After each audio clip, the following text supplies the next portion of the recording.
Olá pessoal, sejam todos bem-vindos a mais uma aula, né? As retomadas das aulas remotas. Você estiver na semana passada a programação da CRET com atividades de acolhimento e essa semana começou as atividades normais das disciplinas nós tivemos a nossa atividade de matemática, né, no dia 11/8, que a gente resolveu no mês de agosto fazer apenas revisões de assuntos que vocês já estudaram no semestre passado.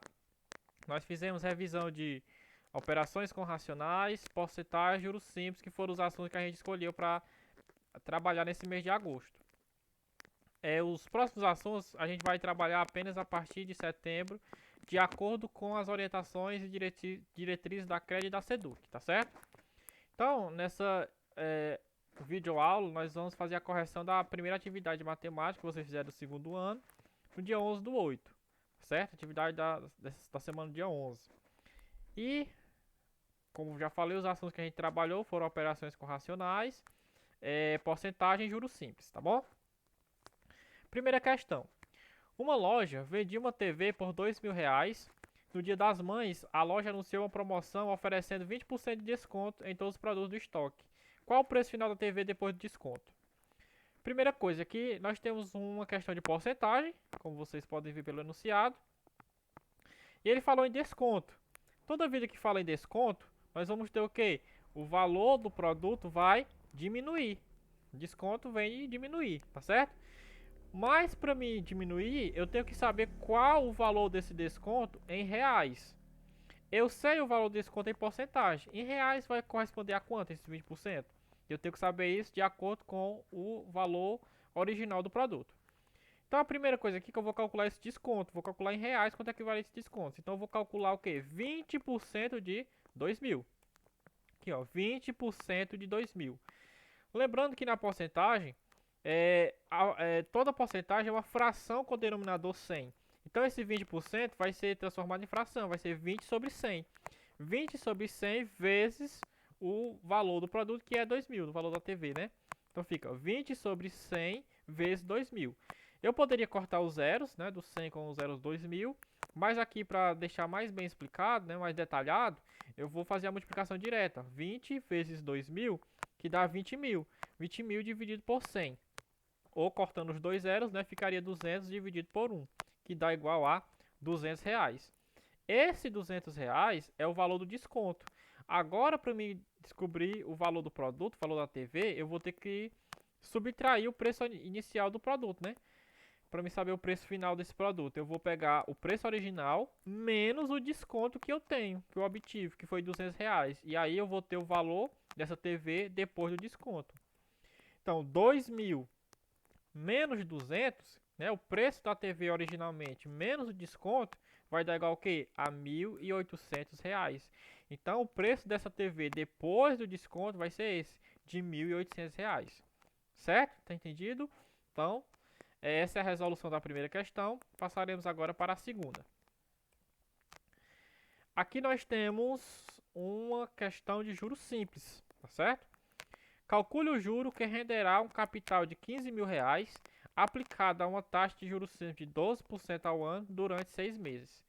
Essa questão de juros simples, para a gente descobrir o valor do juro, lembrando que a forma do juro é o quê? JCit sobre 100. E o que é que significa cada uma dessas letras? O J, obviamente, é os juros. O C é o capital, que é o valor aplicado. O I é a taxa, que é sempre dada em porcentagem. E o T é o tempo que esse dinheiro vai ser aplicado, tá certo? Então nós temos aqui, para calcular os juros, utilizaremos a seguinte fórmula: JCit sobre 100. Aí aqui eu tenho os dados da minha questão. O capital, como eu falei já, 15.000. A taxa, 12% ao ano. E o tempo, 6 meses, tá certo? Perceba aqui uma coisa, que a taxa e o tempo estão em unidades diferentes. A taxa está em ano, o tempo está em mês. Eu preciso deixar todos com a mesma unidade para poder substituir na fórmula, porque senão não fica certo o cálculo, né? Então eu tenho que transformar um dos dois. Sai melhor transformar o tempo. Como é que eu vou transformar? Como a taxa e o tempo devem ter a mesma unidade, devemos transformar um dos dois. Nesse caso, transformaremos o tempo, dividindo por 12. Pois para transformar mês em ano, divide-se por 12. Então eu vou pegar esse tempo, tá certo? Que é de 6 meses, e vou transformar ele em ano. Para isso eu vou dividir por 12. Se fosse ao contrário, para transformar ano em mês, eu multiplicaria por 12, tá certo? Mas como é transformar mês em ano, eu vou dividir por 12. Então, fazendo esse cálculo, 6 dividido por 12 dá 0,5 ano. Então, esse 0,5 é o valor que eu vou substituir na fórmula agora.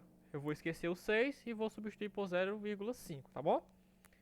Então, substituído na fórmula, temos 15 mil, perdão, que é o capital, vezes 12, que é a taxa, e o tempo que eu transformei ficou 0,5. Vou multiplicar todos os três, multiplicando dá 90 mil. 90 mil dividido para 100, ou cortando os dois zeros, né? Fica igual a 900. Como a questão quer saber os juros nessa aplicação, então os juros aqui vai ser de R$ 900, tá certo? Próxima questão.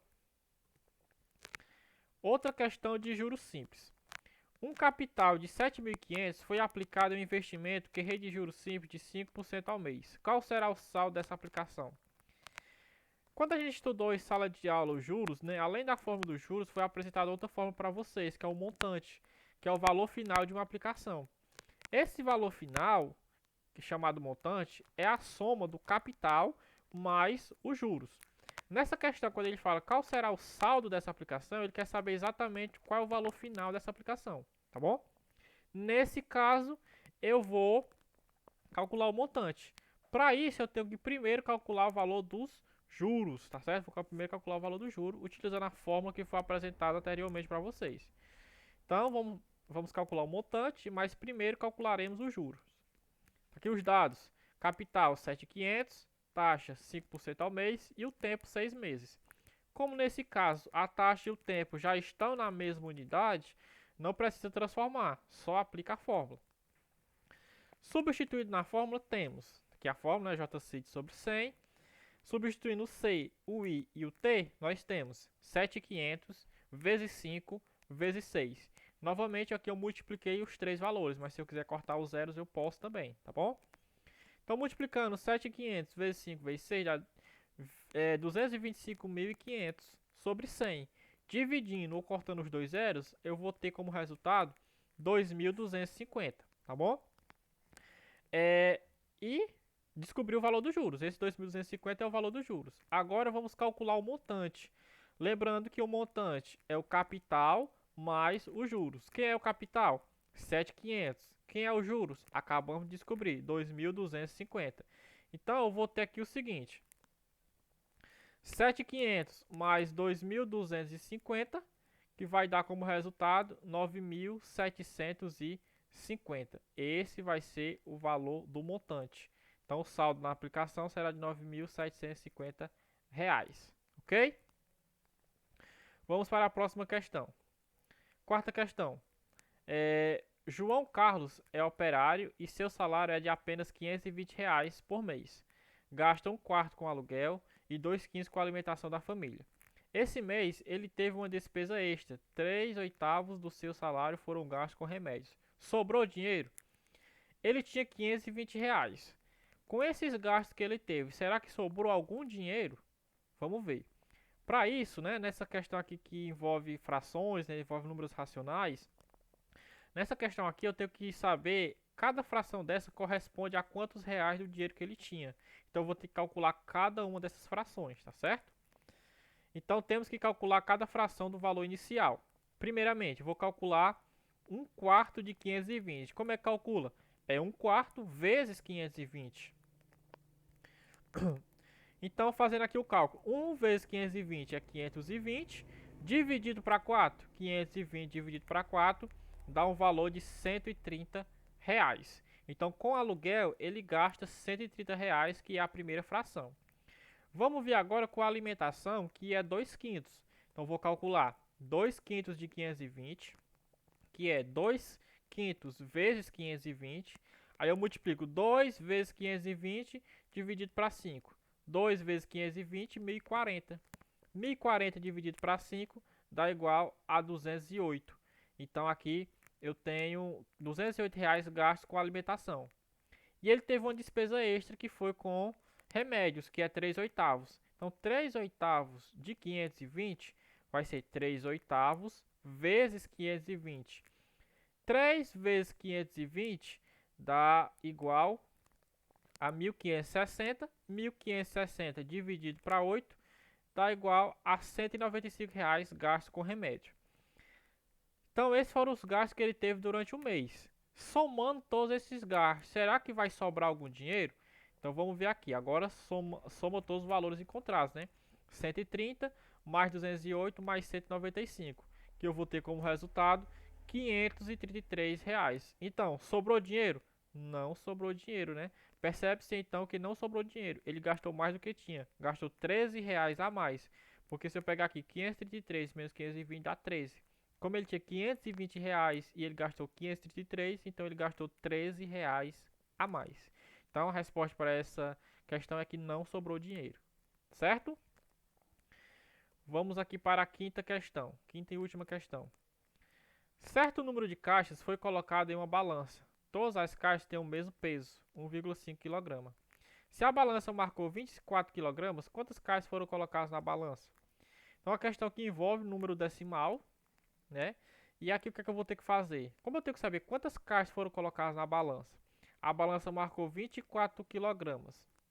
E cada caixa tem 1,5 kg. O que eu tenho que fazer aqui é uma divisão, certo? Então, nessa situação, para saber a quantidade de caixas colocadas, deve-se dividir. Quem? 24 dividido por 1,5. Para facilitar os cálculos aqui, eu posso utilizar algumas regras.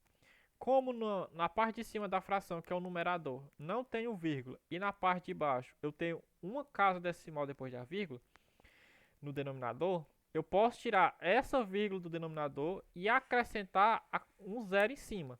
Como só tem uma casa decimal embaixo, eu acrescento um zero em cima, certo? Então, eu vou tirar essa vírgula e acrescentar um zero no número de cima.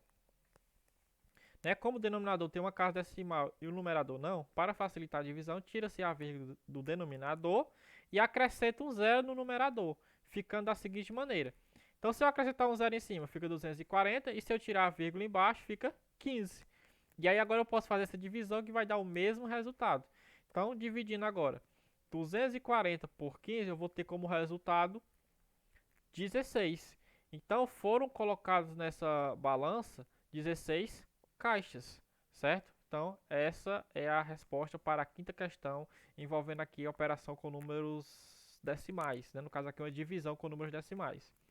E assim a gente finaliza a correção dessa primeira atividade de matemática, que aconteceu no dia 11/8. A atividade posterior contém os mesmos assuntos, né? Aborda os mesmos assuntos que foram abordados aqui. E qualquer dúvida estou à disposição. Este aqui é o slogan do meu canal, Matemática Anderson, no YouTube. Vocês podem acessar, quem não é inscrito ainda. Quem quiser se inscrever também pode se inscrever.